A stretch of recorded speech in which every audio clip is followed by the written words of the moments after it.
I don't want no oil a-spoiling my shoreline. I like fish much better than crud. I like birds and things a-creeping and crawling. Won't trade no more oil for blood. The sun done give us all we need to make this country run.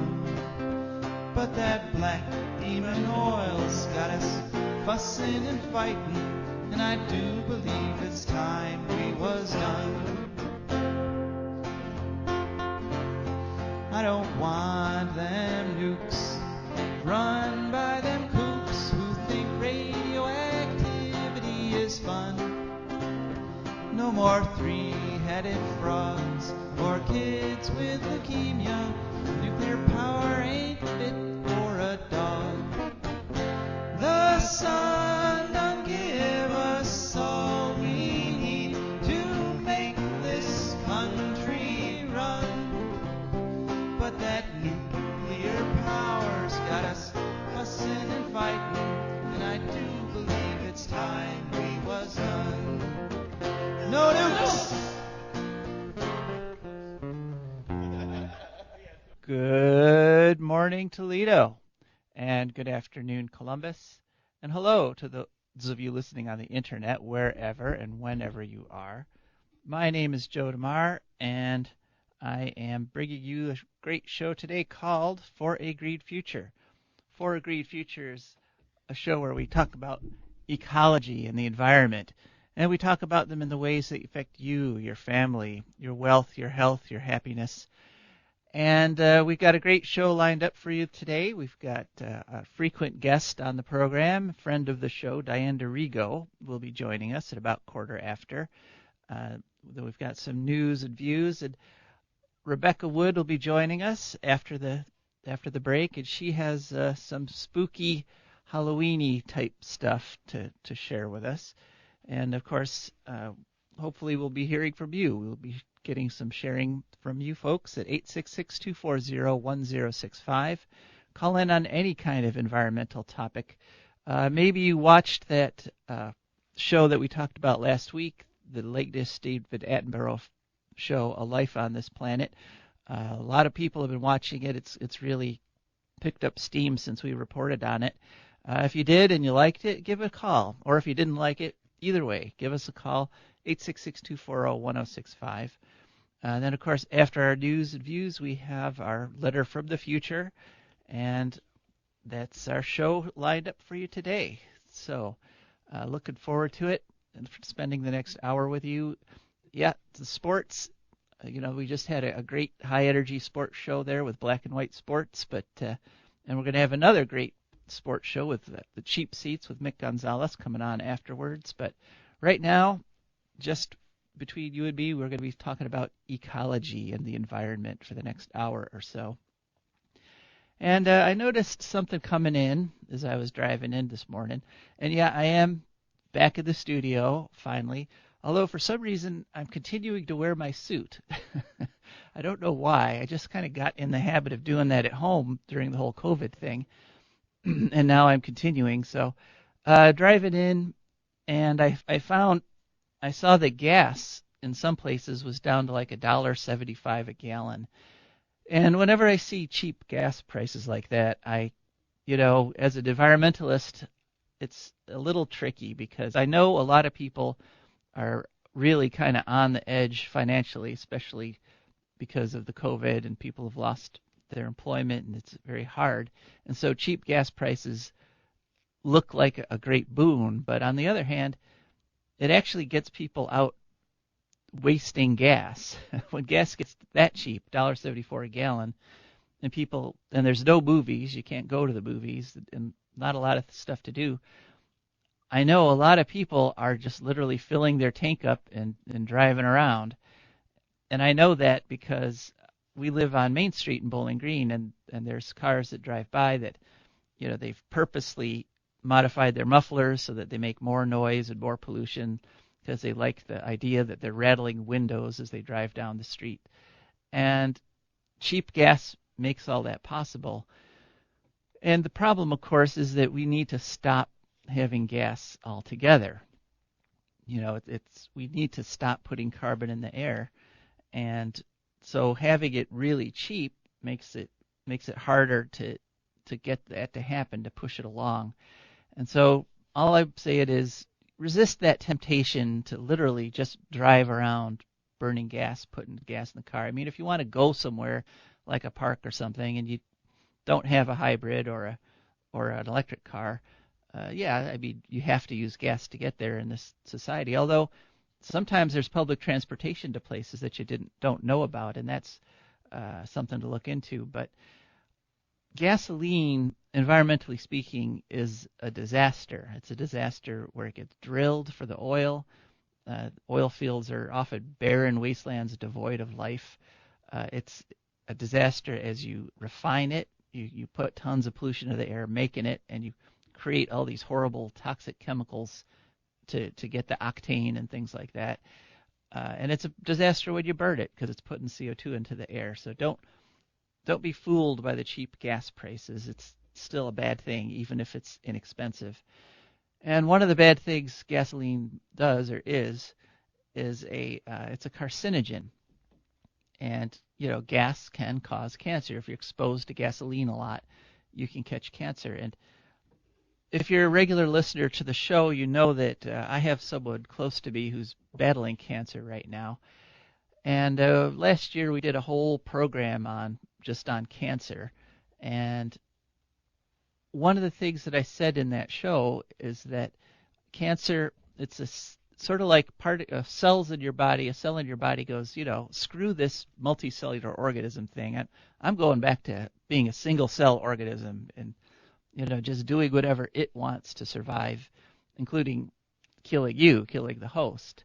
So I just wanted to say that since we've been plunged into Cancerland for the past year, almost exactly a year, I've learned a lot about cancer, and I have to tell you, it's much more complex than I thought it was. That description that I just said about it being a multicellular organism with a cell deciding to go singular cell, that's still accurate, but I used to think that cancer cells were just sort of this mass of pretty much the same cell just growing as fast as it can. But it turns out that cancer should be studied not just by biochemists, but it should be studied by ecologists, because cancer sets up a community of cancer cells in the body.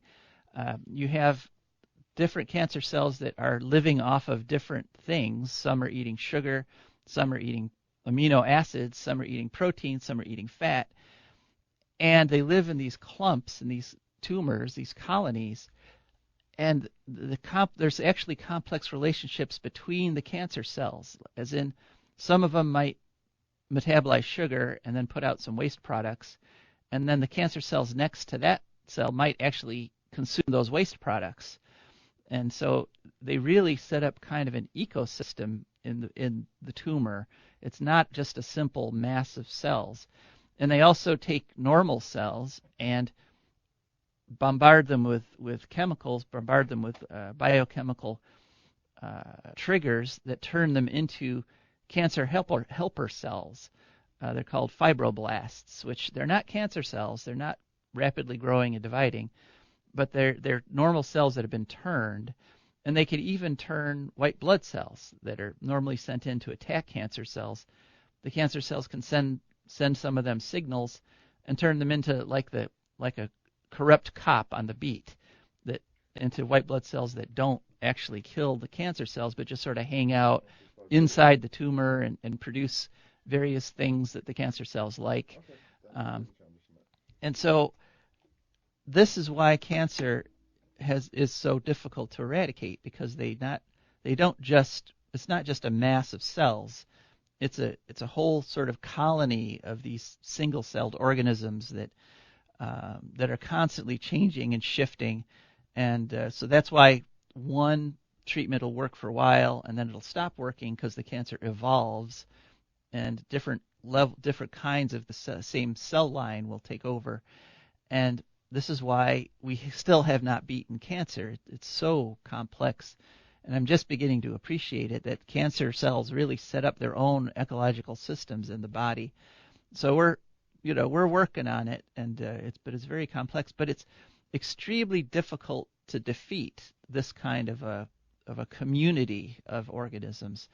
And this is why it's so important that we don't do things that encourage cancer. I mean, there's so many of these ecological problems that we're facing that not only hurt the environment, that not only hurt the other living things, but they cause cancer in us. And so it's to our advantage to stop doing them. And if you're a regular listener to the show, you know that one of these things is nuclear power. And in fact, the National Cancer Institute just came out with a study that finally, clearly, and fundamentally, for the last time, shows that yes, the low levels of radiation that are being put out by Davis-Besse, by Perry, by the other nuclear power plants around the country, they are causing more cancer. They are killing people. And as I've said, this is a bad thing. I mean, there's people that think, oh, well, if we could cure something, or if we've got treatments for it, or that it's not such a big deal if we catch it. A, that's not true. You shouldn't be causing needless suffering. But B, even if we had a cure for cancer, like one pill that you take one time and you never have cancer again, even if we had that, we'd still have a responsibility not to be putting carcinogens into the environment, because those carcinogens kill everything else in the environment, all the other plants and animals that we share the planet with. And if we kill them off, we're not going to survive. Without a functioning ecosystem, without a functioning ecology, we won't last. We don't, they support us. They provide us with what we need to live. So if we poison all of them with carcinogens, even if we have a cure for cancer for humans, hey, it doesn't bother us. We're still doomed. So this is one reason which I decided to invite our guest this week, Diane D'Arrigo. Hi. Diane, are you online? Joe? Hi, welcome. I'm there. Great. I'm here. Cool. Okay, could you just remind our listeners who you're with and what your name is and so forth? Sure. I'm Diane D'Arrigo. I'm the Radioactive Waste Project Director at Nuclear Information and Resource Service.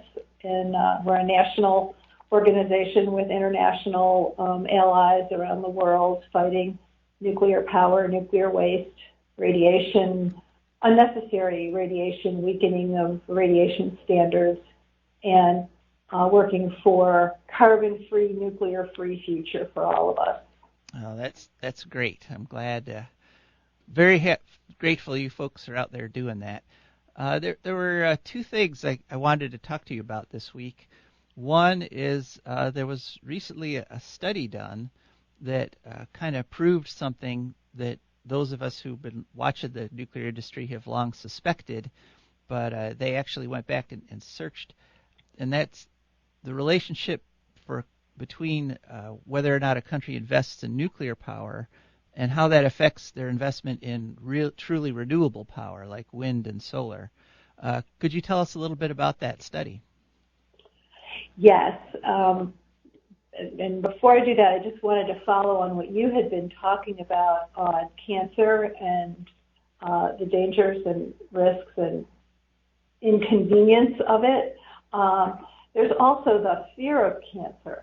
And, women are supposed to, every time you take a shower, check to see if you've got breast lumps. You're supposed to be thinking about it and worrying about it all the time. And that, I think, is also a violation of our rights. I don't think we should have to be in fear of cancer. That's an additional health effect beyond getting it. It's the fear of getting it, the fear that others will get it. So that's another addition. So University of Sussex came out a couple weeks ago, 3 weeks ago, I think, with a study that compared the amount of renewable electricity and energy that were produced in places that invested in renewables versus invested in nuclear. The claim has been, under the Obama administration, there was a claim that they could choose all of the energy options. But, right, all of the above is the tagline. Yes, yeah, all of the above, and it meant that we could have some nuclear and some solar and some wind, and that way we'd get away from carbon. But what this study looked at in 123 countries is whether that's really true, and in fact it's not. In countries that put their investments in nuclear, renewables simply didn't move ahead. And in countries that renewables were invested in, they did. So we've always thought that nuclear gobbles up or takes the investments that would be for clean and safe energy, and nuclear steals those and uses those to perpetuate an energy system that is not sustainable, a centralized baseload energy system. So this study, which was published by the University of Sussex in Nature Energy, that's a publication in the UK, they looked at whether the emissions, the carbon emissions from a country decline if they adopt nuclear, if they adopt mostly renewables, or if they did both. And it was the countries that actually didn't do both, that didn't do nuclear, didn't do both, those countries that invested in renewables were the ones that actually had significant decline in emissions. Okay, so let's just emphasize that a little bit. So if a country invests in true renewables like wind and solar, they actually can reduce their carbon emissions. But if the countries but the countries that try quote unquote all of the above, that have both the nukes and the wind and the solar, those countries actually in the end did not reduce their carbon. That's right. Yeah, and of course, or they did a little bit, but not significantly. Mm-hmm. Right, because the nuclear fuel cycle is actually kind of carbon intensive itself, isn't it? It is. Now, I wanted to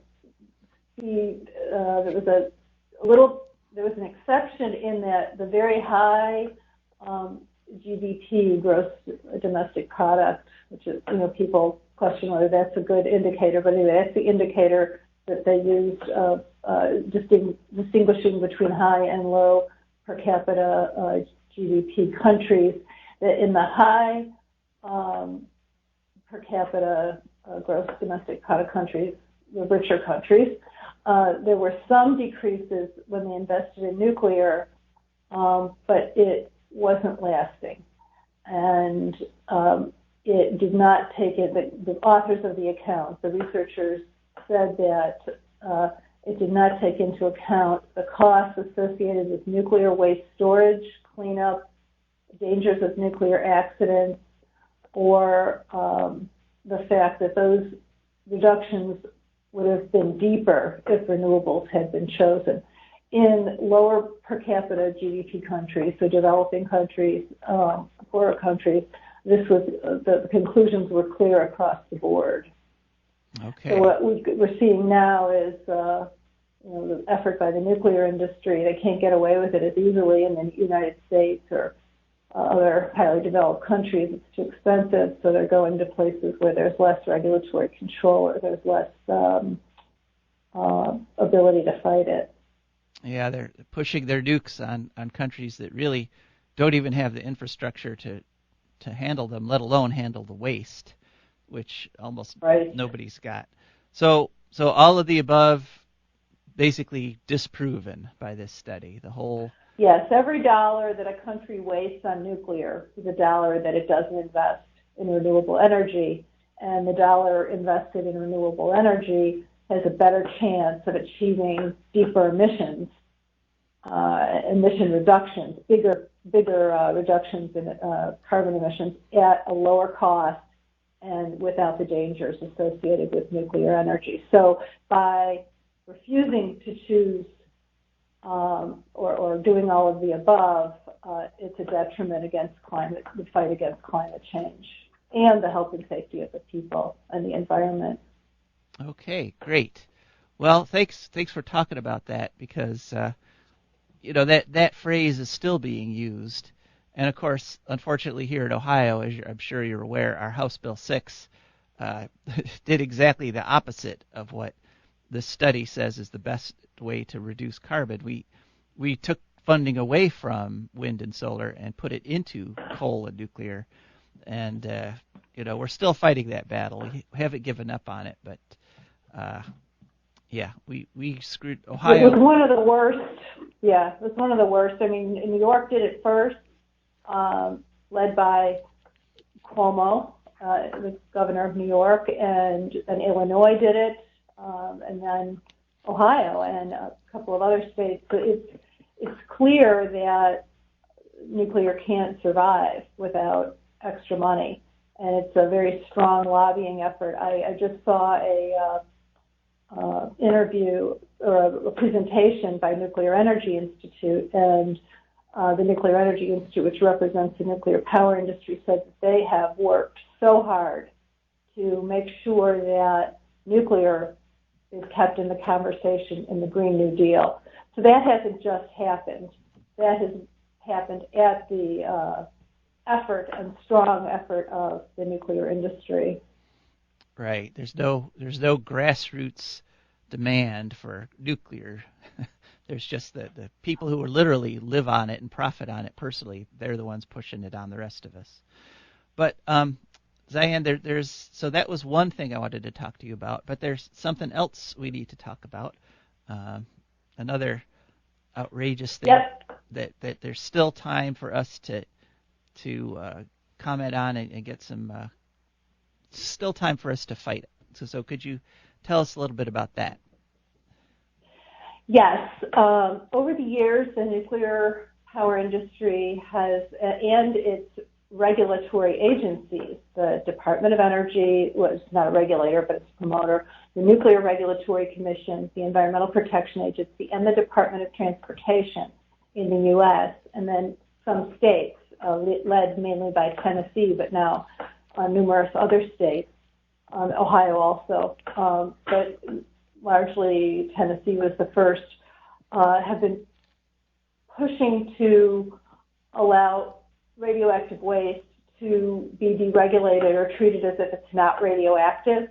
And there have been, since 1980, at least a dozen efforts, rulemakings or policy changes proposed that would allow some portion of the nuclear waste from decommissioning of nuclear reactors, from the whole fuel chain of nuclear power and weapons.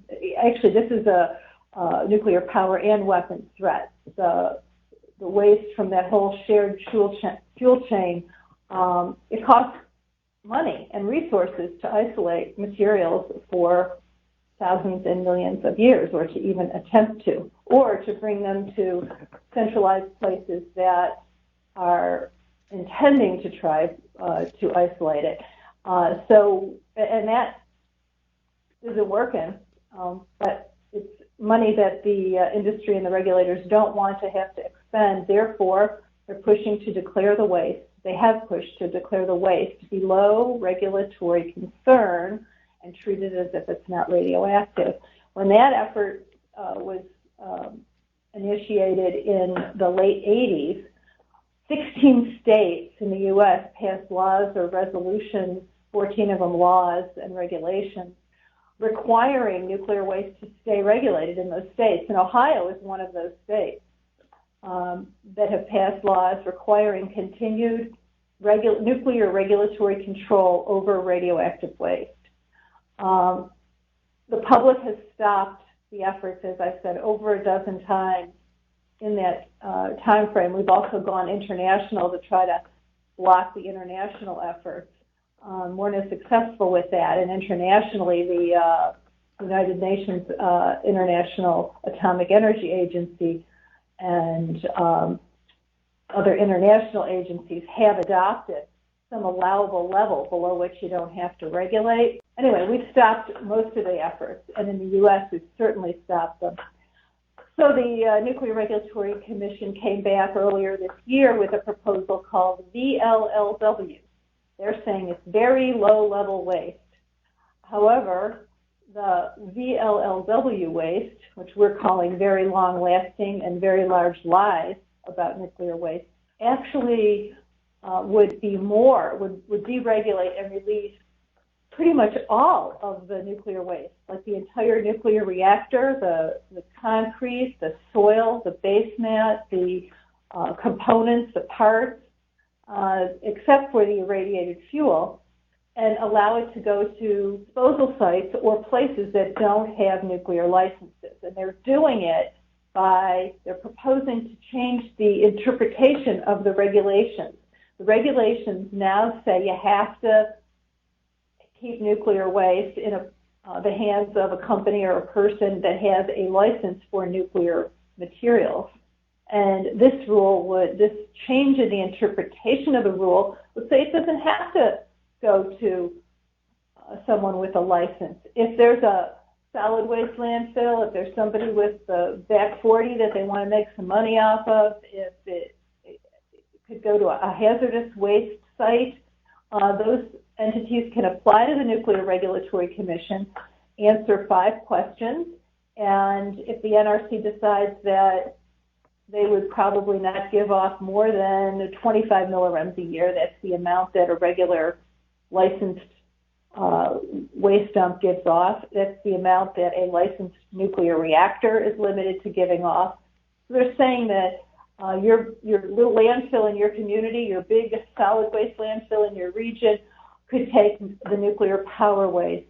And so it's another effort to cheapen, to take the decommissioning money and have the companies make a profit and treat the waste as if not radioactive. And this one is especially insidious because there's no rule. They're basically saying that anybody who applies can take this. They prefer landfills, but they'll make an analysis, and if it is going to give less than this unenforceable level of exposure, the nuclear waste can go there. So it's really important to let the Nuclear Regulatory Commission know before Wednesday at 11:59 Eastern Time. If you don't like this, or even if you do, the Nuclear Regulatory Commission proposed rule is, let's see, I'm just going to give you, I guess I should just, do you have the alert for this that you could put the email address for the NRC, or people can go to my website and get the address? I will say it, but I know most people aren't sitting at their radio with a pen and pencil in hand. So anyway, but your website's alert, pretty straightforward, though. Why don't you give your website? It's www.nirs.org. There's a few things that fly across the front. One of the pictures is a landfill and a big landfill truck dumping. And so if you go to that, it'll give you the email address to the Nuclear Regulatory Commission, which I can also give right now. And also you can, on that page, go ahead and do the alert that we have, do the letter to the Nuclear Regulatory Commission that will also go to your Congress members. Anyway, the email is VLLW transfer comments.resource at nrc.gov. Okay, so VLLW transfer comments dot resource at nrc.gov. Okay. GOV, yeah. All right, so that's where to go to send your comments if you don't want your local dump or your neighbor maybe who's got an empty pit in their backyard. if you don't want nuclear radioactive waste dumped in your local dump or in your local neighborhood, that's where you go to make a comment right now, and you have until Wednesday morning. So, all right, Diane. Well, thank you very much as always for joining us and keeping us updated on the fight to prevent a radioactive future. Because we here on For a Green Future, of course, we want it green, but we don't want it radioactive. So. Agreed. All right. Thank you for having me. Have a good day. Our pleasure. You too. All right. Bye. That was Diane D'Arrigo, and we're very happy that she called in. And we have, hopefully, we've got Rebecca with us. We will have Rebecca with us shortly, and then we'll be talking to her. But right now, we are going to be talking about our sponsors. For a Green Future is brought to you by the Wood County Park District. The Wood County Park District is a natural resources conservation agency. They protect natural spaces, maintain quality green spaces. They provide engaging programming, and they teach people to love and respect nature. They restore wildlife habitats, and they lead outdoor adventures. There are several ways to get a hold of the Wood County Parks. One is to call them at 419-353-1897. That's 419-353-1897. You can go to their terrific website at wcparks.org, and they have an app. You go to the App Store and download WC Parks. And, of course, you can check them out on Facebook. And remember, Wood County Parks protects natural spaces in Wood County for all to enjoy from 8 a.m. to 30 minutes past sunset every day of the year. And For a Green Future is also brought to you by our sponsors. These are people who have gone to patreon.com, and they searched for a Green Future, and they've decided to become sustaining monthly members. They go and a tiny little bit gets taken out of their checking account each month. You get to decide how much that would be, and it comes into our account, and we're very grateful. It helps us keep this show on the air.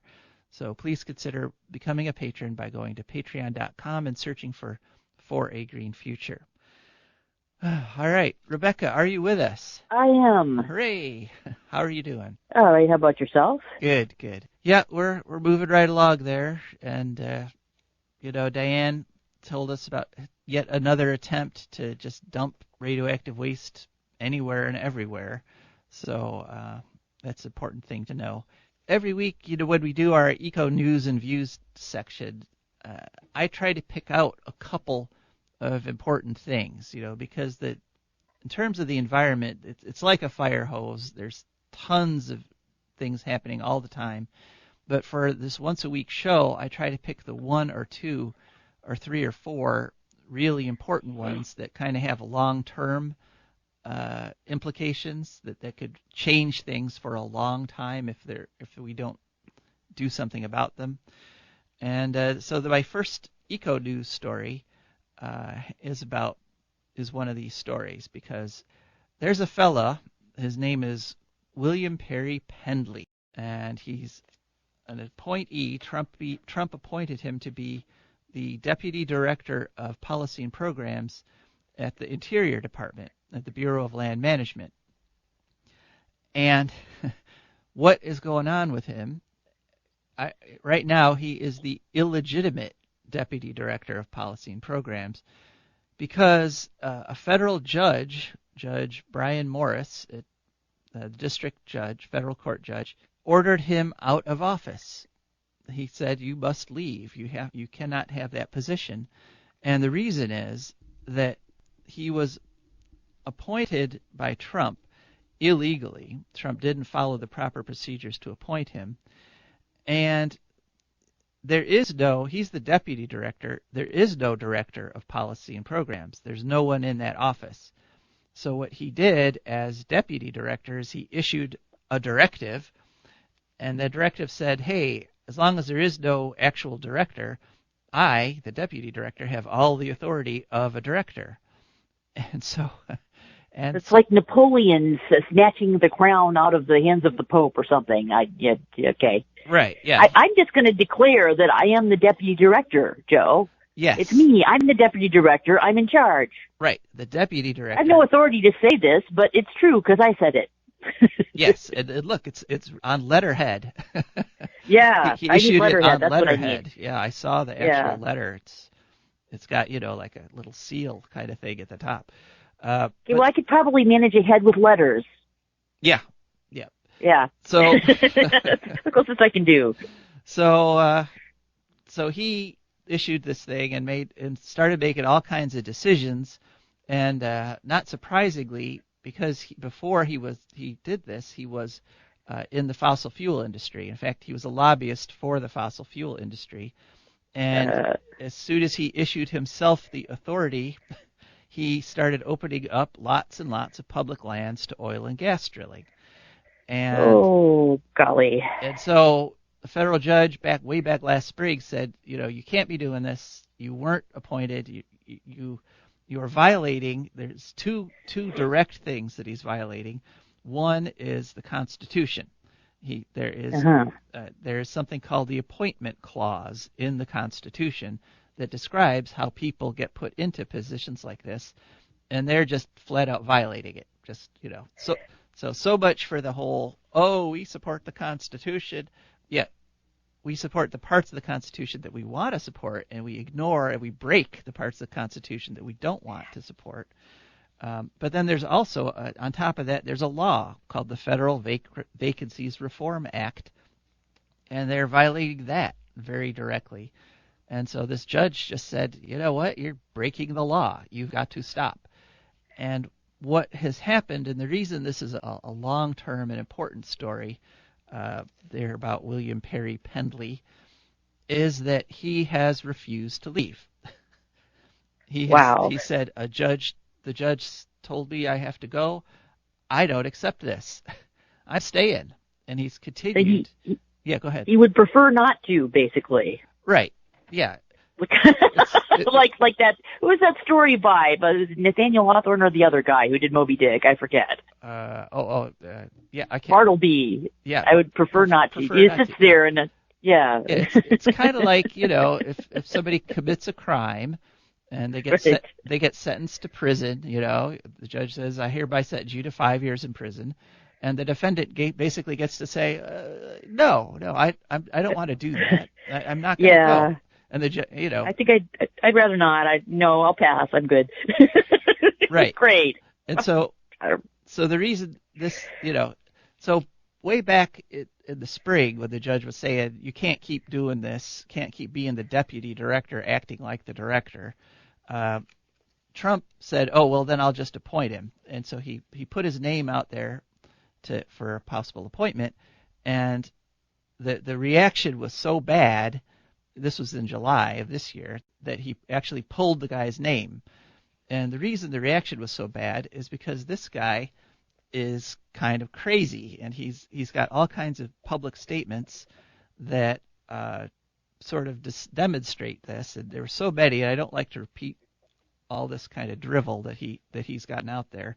But one thing that he famously said to people is that if you have an endangered species on your land, what you do is shoot, shovel, and shut up. That's not what you do. That's a direct quote from the guy who is now in charge of protecting endangered species on public lands. Spiffy. Yeah, so it appears pretty clearly that he, with this shoot, shovel, and shut up, it looks like he got his training to be deputy director of land management at the Mafia certification program there, because shoot, shovel, and shut up is something that that is spoken in certain circles that you don't want to be in, frankly. Right. So this is a huge constitutional crisis, and for the most part, it's being ignored by the media. To be fair, we've got COVID and we've got other stuff, but this is something that we really can't let slide. That you literally can't allow a president to just break the law at will just because he's president. And so it's because that's not really a president. It's kind of more a dictator. Kind of a dictator, yeah. And Yeah. I did want to remind our listeners that living in a dictatorship sucks. It's not good. That's why people emigrate here. And Right. it really doesn't matter if you're living in a dictatorship which is based on, let's say heredity, a royal family. This dictatorship was approved by God, or a socialist dictator, or a fascist dictator like Hitler. It doesn't matter what kind of dictatorship you're under. It sucks. They're all unfun. Yeah. They're just different flavors of nastiness. Right. And we don't want it. And we're Americans. We believe in the rule of law. We believe in democracy. And we need to make it happen. And one of the things that has to happen for democracy to happen is William Perry Pendley has to finally leave his office. Take all his stuff, put it in a box, get shown to the parking lot by security, and driven off the premises of the Bureau of Land Management. And until that happens, we have a president, we have a federal government, a executive branch which ignores law. So that's an important story, I think. And isn't I'm trying to remember my grade school social studies, isn't the executive level department specifically responsible for enforcing the law? Congress makes the law, Supreme Court interprets the law, and the executive branch, including the president, enforces the law. Yes, Rebecca, that is how things are supposed to work here in the United States. That's his entire purpose. Yep. Yeah, so he's doing the exact opposite, in fact, of what he is supposed to do. Right. So the judge in the case, Judge Brian Morris, sort of upped the ante. This past week, he said, look, not only is the guy illegal, not only should the guy not be sitting there in that office, using government pens and stealing stationery and stuff, the judge has vacated all the decisions the guy made as the faux deputy director. And so the judge has said all these public lands that he opened up for drilling, if you drill, it's illegal for you to drill there. And there is a little bit of pushback from the federal government. The chief counsel for the Bureau of Land Management has actually said, okay, a federal judge has said this, so that is the law, and so he supports the judge's thing, but the quote, the faux, the fake, the imposter deputy director is saying, I don't care, I'm still going to work every day, and I'm getting that paycheck. As long as I'm getting my paycheck from Trump, I'm going to keep showing up. So, that's an important story for everybody to know, I think. William Perry Pendley is the crook, the literal crook, the crook in office at the Bureau of Land Management. All right, go ahead. It's just a symptom, but it's a very bad indicator, I feel like, Yeah, no, this is not just some minor little bureaucratic squabble. This is literally the executive branch eliminating both the judicial branch, because he's ignoring a federal court, federal justice, but also the legislative branch, because it's the legislative branch that's whose authority the judge is protecting, because the whole thing is that according to the Constitution and that law I mentioned, the legislative branch has to approve appointments, and by just saying we don't even need to ask the legislative branch, the executive branch is trying to destroy, literally, as in taking all the authority away from both the judicial and the legislative, and that's pretty horrible. All right. But the problem appears to be that there's no specific mechanism set up to enforce this, because nobody ever thought that someone would just violate it on a mass scale like this. Yeah, it's unclear who has to actually remove him from office. Maybe one of the bailiffs at federal team of bailiffs from the federal court will go and clean out his office for him. That'd be nice. That'd be kind of funny. Yeah, go ahead. I had a situation like this once when apparently there was a federal law from the Treasury saying that I have to either get my Social Security check in the form of a little debit card, which isn't taken very many places, or in the form of direct deposit, and I was getting checks. I was getting checks because when I started getting Social Security disability, I did not have a bank account, so I couldn't get the direct deposit. So they initially they started giving me checks, and they just never stopped. And a couple of times, some enterprising employee of the Social Security Administration, or the SS as I have affectionately nicknamed them, reported this and vigorously threatened me that, oh, now it's going to be corrected. And what happened as a result of that is that I got a letter from the federal government saying that you are breaking the law and you must set up direct deposit. I got a couple of letters explaining that I was violating federal law, and I kept getting the checks, though, for a couple of years until I decided of my own accord to do that because it would be more convenient for travel purposes. Because it turns out that there is a law saying that I couldn't do that, but there is actually no penalty attached to breaking that law. No penalties have been specified. Well, and therefore, it's the same thing. It's kind of like, well, this is the law, but there's no actual penalty for breaking it. I see. Well, I'm glad you're back amongst us law-abiding citizens, Rebecca. I've reformed myself. Yeah, that walk on the wild side is over. I'm happy to hear that. A little rebellious phase there, yep. Okay. All right. Well, another important story for this week for people to know is that the whole wildfire situation out west is still going. It's sort of not on the front pages anymore, but that didn't put the fires out. Oddly enough, people not paying attention to them, they didn't go away. Now, I heard a thing. There was a news story somewhere that I saw, maybe the internet, maybe TV, I forget, but it said that there was a thing about Trump refusing to have more federal money go to the wildfire fighting effort. To disaster relief. No disaster relief for California. Although he actually flip-flopped on that the way he tends to once there was the huge backlash because, Florida's in cinders right now. It's very obviously a disaster area. And the only reason he was holding it back, as far as anybody could tell, is because he doesn't like California because it doesn't vote for him. So so he reversed himself on that, thank goodness. But that's good. But right now there's so far this year we've burned 8.3 million acres, which is about 2 million acres above the 10-year average. And of course, as I've said on the show before, this 10-year average is insane. We should not be anywhere near these levels. It's way above the 100-year average.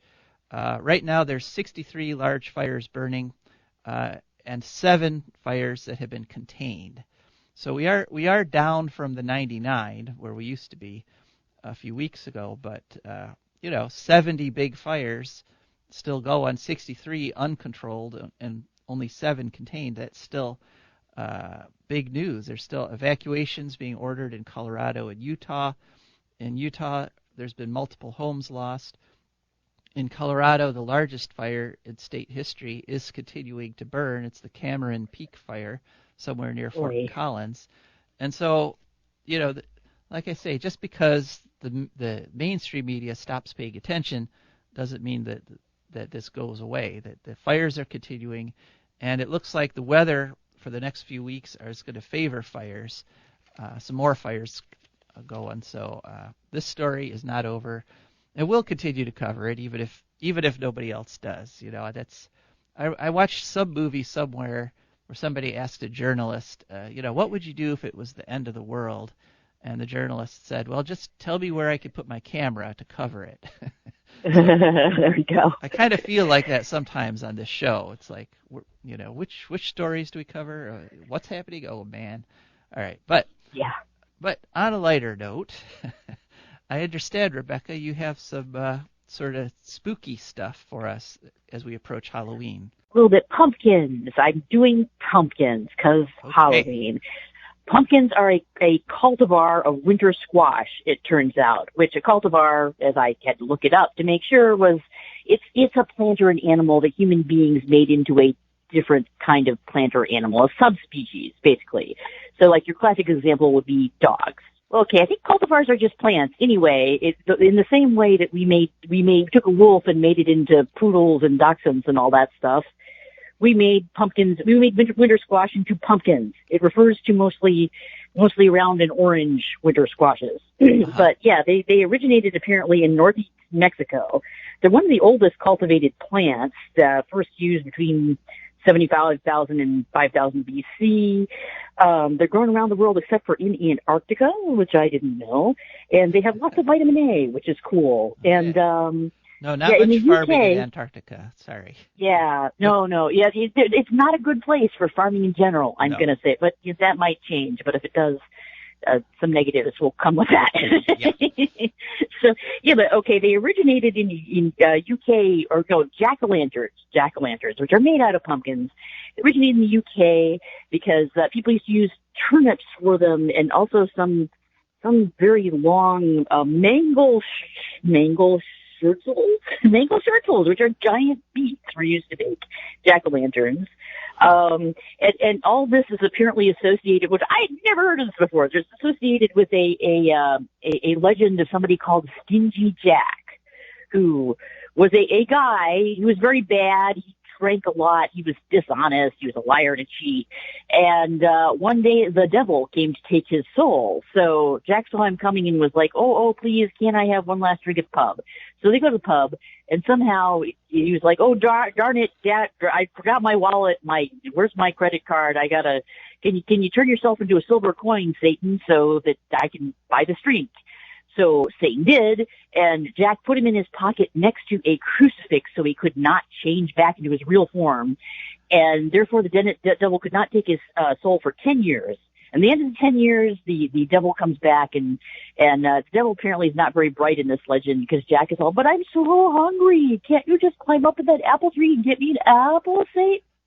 And Satan, being apparently a complete sucker, climbs up in this tree, and then Jack puts a crucifix at the base of the tree.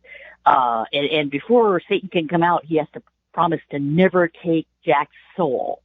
So eventually Jack dies, as people do, but Satan has promised to never take his soul, and he's not going to get into heaven, so he's given a coal from the infernal fires to light his little lantern, and he has to walk around the earth forever, trapped between heaven and hell. So that's what a jack-o'-lantern is. Oh, the jack-o'-lanterns are to scare him off, and the ones made out of turnips are just horror movie terrifying. They have no nose, and they're all crinkled up. They look really like a skin mask from a horror movie, and they're much, much scarier than cute little jack-o'-lanterns made out of pumpkins, I'm telling you. Wow, so that's why they're called jack-o'-lanterns, because of the legend of Stingy Jack. Wow. Although originally jack-o'-lantern was another term used for the will-o'-the-wisp, like mysterious lights over peat bogs. Right. Yeah, I've heard of that. Yeah. Huh. Yeah. So that's you. Wow. Well, never heard that one before. Well, thanks, Rebecca. Me neither. That was crazy. Yeah. All right. Well, we're running a little short on time here. Was there anything else you wanted to talk about this week? I'm good for now. All right. Well, then we are on to the future. And our letter from the future from my great-great-granddaughter, Marie I. Dear GGG, sorry, don't have time for a long letter. The work on the new building was almost completed when we got handed a huge headache. I told you that here in the future, celebrity scientists have huge followings. Well, in our time, one of the biggest stars in science is an oceanographer named Louis Bambino. He wasn't satisfied with the amount of water labs in the original design, so he mobilized his millions of followers to demand more water labs, and they pressured their government leaders, and so I received a directive. About a third of the new lab facilities have to be water labs. It's a nightmare. We've had to rip out finished labs, and of course other scientists are now threatening to do the same with their followers in their areas of research. At least the living quarters are done, and people are moving out of quarantine, so everybody's mood has lightened somewhat. It's crazy. Gotta go. Love, Marie I. So some more problems there in the future. So, all right, everybody. Well, we're coming to the end of the show. if somebody wanted to just do a really quick call, we would have time at 866-240-1065. I mean, really quick. Maybe just call up and say, hey, Joe and Rebecca, we love the show, and then hang up. That would be exactly. We would take a call like that. We'd be happy to take a call like that. Totally cool. Yeah. Right. But just wanted to remind people that if you want this to make this comment before the NRC, you would go to VLLW, which stands for Very Low Level Waste, VLLW Transfer Comments .resource@nrc.gov, and it's important that we speak up on this. I want future generations to know that even though all these terrible policies are getting put into place, most of the people of our time actually don't want them. Nobody really wants radioactive waste dumped right next to their house, but that's what this rule change would do if it's allowed to go through. So that's it. And of course, if you have any comments for us, mail them to joe@joedemare for a greenfuture.org. That's JOEDEMARE greenfuture.org. Thanks so much for listening. We'd love talking to you folks for an hour every week. This is Joe DeMare. And Rebecca Wood. And we are signing off. The sun done give us all we need to make this country run. But that nuclear power's got us fussing and fighting.